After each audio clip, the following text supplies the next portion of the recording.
কিশোরগঞ্জের কটিয়াদীতে মূল পাইপলাইনে ছিদ্র হয়ে ১ মাস ধরে অনবরত বের হচ্ছে গ্যাস। অবৈধ সংযোগ নেওয়ার চেষ্টার কারণে এই বিপত্তি ঘটে থাকতে পারে বলে ধারণা করছে তিতাস কর্তৃপক্ষ।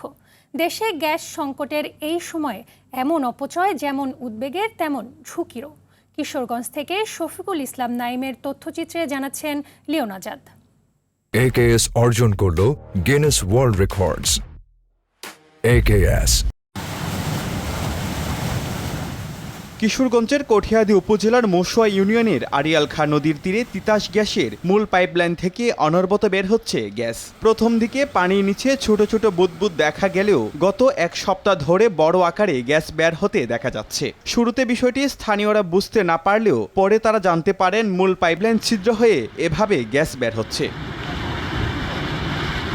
স্থানীয়দের অভিযোগ, কাজিরছড় এলাকায় গড়ে ওঠা একটি চুনা পাথরের কারখানা সহ বেশ কয়েকটি স্থাপনায় মূল পাইপলাইন থেকে অবৈধ গ্যাস সংযোগ নেয়ার চেষ্টা করা হয়েছিল। এসব অবৈধ সংযোগের অপচেষ্টার কারণেই পাইপলাইন ক্ষতিগ্রস্ত হয়েছে বলে দাবি তাদের। পরিবেশ দূষণের পাশাপাশি বড় ধরনের দুর্ঘটনার আশঙ্কায় আতঙ্কিত এলাকাবাসী। অবৈধ একটা লাইন নিচে কে বা কারা নিচে রাতে কাজটা করছে, অনেক গভীর রাতে করছে, সবাই জানেও না। সরকারের কাছে একটা দ্রুত আবেদন জানায় যে যেন জাতীয় সম্পদ নষ্ট করছে তাদের জন্য দৃষ্টান্তমূলক শাস্তি হয়। গ্যাসের গন্ধ এবং গ্যাস উড়িয়া বাতাসের সাথে বাড়িতে চলে যায়। এখন এটার জন্য আমরা খুবই আতঙ্ক আছি। তিতাসের লোক যারা ওরা কাজ করে না ওরকম ভাবে, এই যে 5 মিনিট কাজ করিয়া 10 মিনিট বইয়া থাকে, ওইভাবে 2 মাস ধরে 2 পাঁচ যাবত ওইভাবে চলতেছে।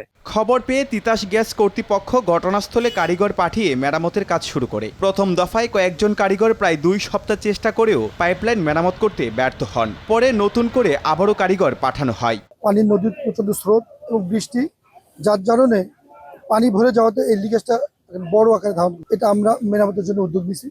আমাদের লোকজন দিন রাত অনবরত তারা কাজ করতেছেন। আমরা আশাবাদী দ্রুততার সঙ্গে আমরা এটা মেরামত করে ফেলব।